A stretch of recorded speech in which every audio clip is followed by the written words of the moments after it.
So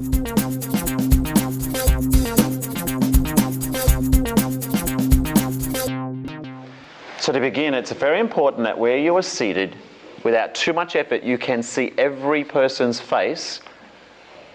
Perhaps you can just move back a little bit there, or move in a little bit. Do we have a? Can you see now past me? Okay, adjust accordingly. All right. I have spent a little bit of time here at La Trobe University. They have a fantastic language course. And I did it as like a part-time thing when I was interested in actually doing outdoor education at this particular facility. And the language thing took us right back to really basic, I don't know, we're going to say prehistoric or cave person times where there was not language developed in the way we understand, but it was actually just a series of grunts. And I'm going to share the basis of this because sitting around a campfire at night, they had conversations. And some of them would be very funny, wouldn't they? Yes.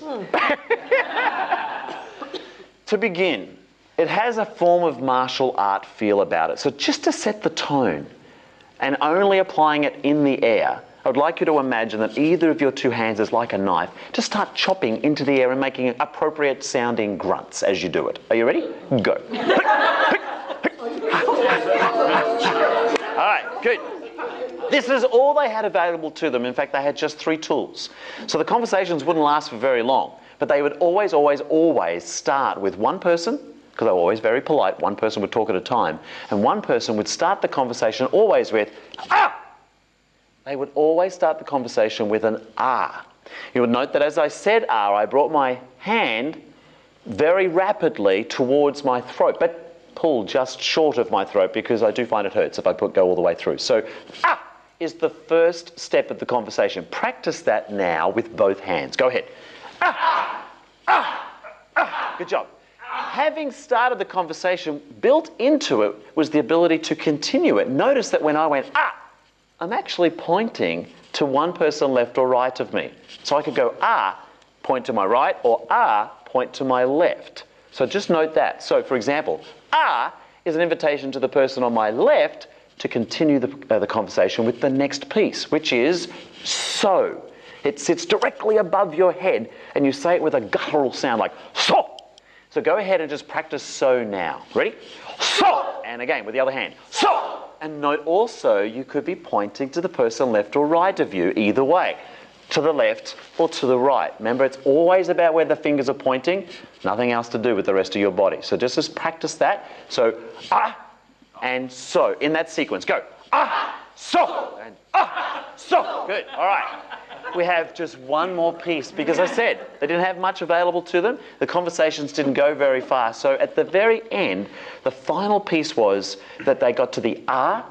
The next person to whom I pointed, in this case, it would be Nairi, would then go so, again, could have pointed back to me or perhaps to the person on the left. That person throws the conversation to the other side of the fire circle and goes ko, the word ko. So to go ahead and just practice that highly refined skill. Are you ready? Ko, ko, ko. All right. Now it's very important that you are very intentional about exactly who you want the conversation to resume with. So this works so much better. Ko. So it's really clear that I'm pointing over here rather than ko, because that's a little bit all over the shop. So you want to be very intentional about that. It's clear who you are pointing towards. So just put all those 3 together several times to get used to the sequence of the conversation. Ah, so, ko, ah, so, ko. All right, you are now ready for the conversation. So we still have just a few 4 things to learn, but one person speaks at a time, but the conversation has a flow and it's always identified by where the point occurs. So, ah suggests the person to my left then picks up with so, and you do a so. So. Beautiful, now points to the person to their left, and you now do ko and point to anyone else in the circle. Ko. Great, and now you start from ah. So. Keep going. Ko. Ah. So. Ko. Ah. So. Ko. Ah. So. Go. Ah. So. Ko. All right, hold it there because at some point there's an error. the actual conversation comes to a grinding halt because something was out of sequence or something was a bit too slow. When that occurs, they didn't actually tolerate that error very, very well. And so what they would ordinarily do is look at the person. Let's presume it's one of these people over here. I've forgotten your name. Mella. Mella. So let's say if it was Mella, we look at Mella. We then clench our fists. Go ahead and do that now. Throw your finger up in the air and you look at them with a guttural sound and say, "You're out of the game." So on 3, ready? 1, 2, 3. You're out of the game. Now, in fact, for now, you won't be out of the game, Ella. But when that actually occurs, and I don't actually enjoy a great deal of elimination activities, although they do form a big part of my program, but for this purpose, you actually have a really special role. Let's say, Mella, you do actually happen to be eliminated. You now come out of the circle gets a little bit smaller. Notice each elimination, the circle gets smaller and smaller and smaller. You now have a special role. When you're on the outside, let's assume that I'm that person. When I'm out here, I get to be one of those people. Who are those people we call at the back of the comedy club? They're trying to put the comedian off their game. Hecklers. Your task on the outside of the circle is to put everyone else off their game. Remembering, because of course, if they make a mistake, they're out of the game as well and come to join you here. But you have a few boundaries. 1, I can't touch anyone. I cannot obscure anyone's view. But otherwise, pretty much anything else is open. I've seen some pretty bizarre things to grab attention to put people off their game in this exercise. All right, so to repeat, to continue the conversation, it always starts with ah, so, ko. The person to whom is pointed resumes with ah, so, ko. Always look where the fingers are pointing. When someone is either too slow or makes a mistake, they're invited to become a heckler, a very vital role. Circle rejoins, and then within 3 seconds, the person to the left of the one who came out must resume with ah. If they don't, guess what? They're out of the game. So it keeps the game moving. Got the basic idea? We're going to do this as a mulligan round, which means we'll go through the system, but no one will actually be eliminated. All right, I can see you're all feeling a little bit tense at this point, so just shake it out. Shake it out, all right. And who would like to start the conversation? Ah! So.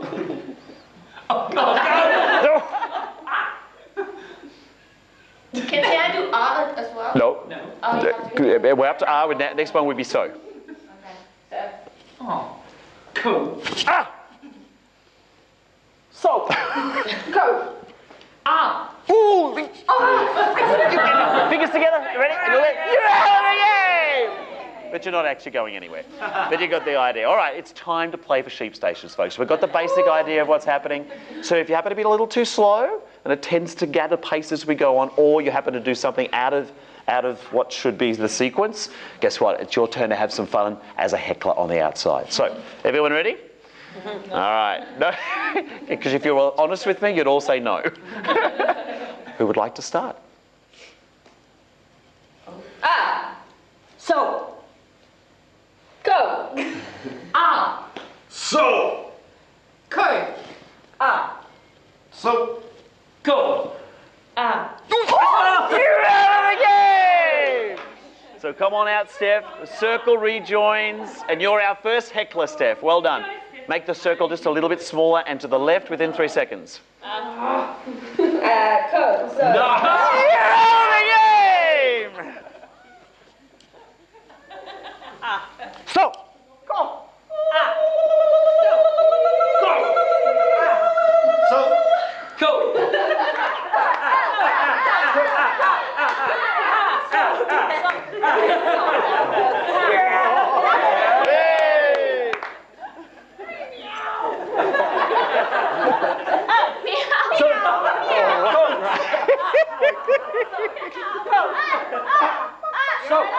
hey! So. Oh! You're out of the game!